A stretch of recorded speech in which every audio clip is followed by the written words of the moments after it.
સુરતના કતારગામમાંથી મળેલી નવજાત બાળકીનું મોત થયું હતું. બાળકીને ત્યજવાના કેસમાં કતારગામ પોલીસે ગુનાનો ભેદ ઉકેલ્યો છે. નવજાત બાળકીની માતા પણ સગીરા હોવાનું સામે આવ્યું હતું. આ સમગ્ર બનાવને લઈને કતારગામ પોલીસે ડિલિવરી કરાવનાર ડોક્ટર, મહિલા, રિક્ષા ચાલક અને બાળકીના માતા પિતાની ધરપકડ કરી છે.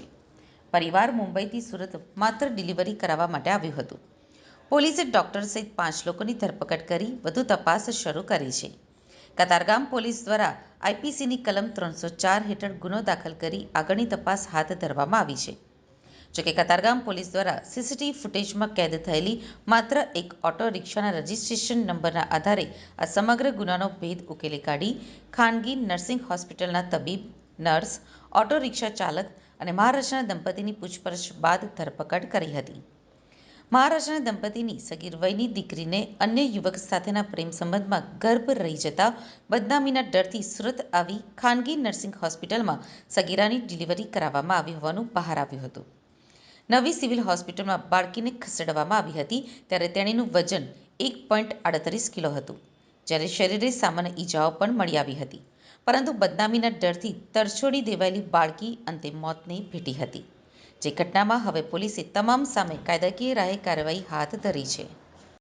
કતારગામ પોલીસ સ્ટેશન વિસ્તારમાં 2 દિવસ પહેલાં એક તાજું જન્મેલ બાળકી કોઈક અનાથ આશ્રમના દરવાજા પાસે મૂકીને જતું રહેલું હતું. એ અનુસંધાને આઈપીસી 317 મુજબ કતારગામ પોલીસ સ્ટેશન વિસ્તારમાં એને ગુનો દાખલ કરવામાં આવેલો હતો. સારવાર દરમિયાન આ તાજી જન્મેલી બાળકી મૃત્યુ પામતા 304 આઈપીસીનો ઉમેરો કરવામાં આવેલ છે.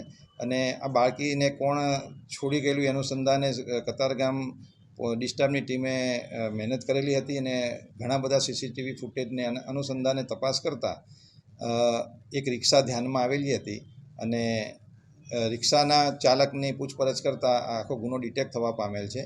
જેમાં મહારાષ્ટ્રની અંદરથી એક દંપતી છે, એની દીકરી છે. એની દીકરીની મેરેજ થયેલા નથી, પરંતુ એની પ્રેગ્નન્સી રહેલી હોવાથી આ દંપતી સુરત શહેર ખાતે એ છોકરીની ડિલિવરી કરવા માટે અહીંયા આવેલા હતા. અને ડિલિવરી એક પ્રાઇવેટ નર્સિંગમાં કરાવ્યા બાદ છોકરીના જન્મ થયા પછી એક રિક્ષાવાળાને હાયર કરી અને એને અનાથ આશ્રમના દરવાજા પાસે આ લોકોએ મૂકેલા હતા. તો હાલમાં એ છોકરીના માતા પિતા, રિક્ષાવાળો તથા જે જગ્યાએ ડિલિવરી કરવામાં આવેલી છે તે ડૉક્ટર અને ડૉક્ટરની જોડે એક નર્સ પણ હતી. એ લોકોની અત્યારે પૂછપરછ ચાલુ છે અને પછી કાયદેસરની કાર્યવાહી અટક કરીને કરવામાં